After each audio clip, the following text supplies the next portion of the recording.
Hello বন্ধুরা, সকাল সকাল পুজো করে নিয়ে তারপরেই ঢুকে গেলাম রান্নাঘরে। রান্নাতে ছিল নিরামিষই করেছিলাম। ছেলে বলল প্রতিদিন তো মাছ খেতে ইচ্ছা করে না, আর মাংস খেতেও ইচ্ছা করছে না, তাই ওর মাছ মাংস ডিম কিছুই খেতে ইচ্ছা করছে না বলে বলল আমাকে হালকা পাতলা একদম একটা সবজি আর পোস্ত করে দেবো। আমি ভাবলাম কি বানাবো এই ছোলার ডাল আর মটর ডাল গরম জলে ভিজিয়ে রেখেছিলাম সকালে, তারপরে ওটাকে বেটে পেঁপে দিয়ে ডালনা বানালাম আর বানিয়েছিলাম লাউ দিয়ে আলু দিয়ে পোস্ত। তাই রান্নাঘরে ঢুকেই সব সবজি টবজি কেটে ধোয়া করে আগে পোস্তটা চাপিয়ে দিলাম। এদিকে প্রেশার কুকারে ভাতটাও চাপিয়ে দিয়েছি।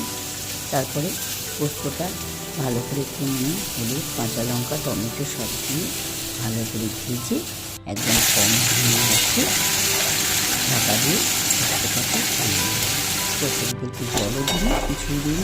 এই যে লাউ থেকে যে জল বেরিয়েছিল সেই জলে আলু লাউ সব সিদ্ধ হয়ে গেল।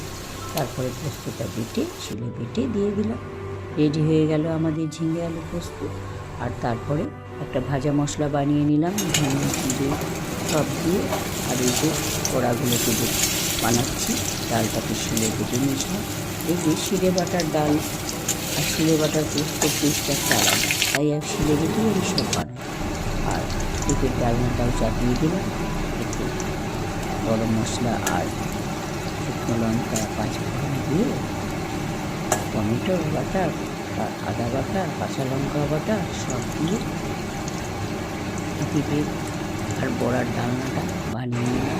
আর এদিকে যে ভাজা মশলাটা রেডি ছিল, তারপরে যখন তরকারিটা হয়ে এলো মশলাটা তরকারির মধ্যে দিয়ে দিলাম। একটা সুন্দর গন্ধ থাকছে। আমার রান্না বান্নায় ছিল ধরে পেঁপের ডালনা আর আলু পোস্ত, লাউ আলু পোস্ত। তারপর ছেলে অফিসে যাবে বলে ওর জন্য খাবারটা আমি রেডি করে রাখলাম।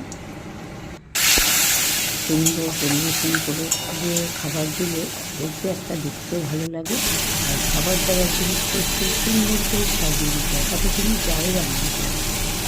আমার এই নিত্যদিনের ব্লগটা একজন তোমাদের সঙ্গে শেয়ার করলে। যদি ভালো লেগে থাকে লাইক কমেন্ট শেয়ার করবে, আর আমার চ্যানেলটাকে সাবস্ক্রাইব করে দেবে, আর আমার পাশে থাকবে। আমি এরকম নিত্যদিনের নতুন নতুন ভিডিও নিয়ে তোমাদের সামনে আসতে পারি, এবং তোমরা আমাকে সাপোর্ট করবে এবং আমার চ্যানেলটিকে সাবস্ক্রাইব করে দেবে। বন্ধুরা সকলেই ভালো থেকো, সকলকেই জানাই অনেক ভালোবাসা, অনেক শুভেচ্ছা, আর আমার চ্যানেলটাকে একটু সাবস্ক্রাইব করে দেবে।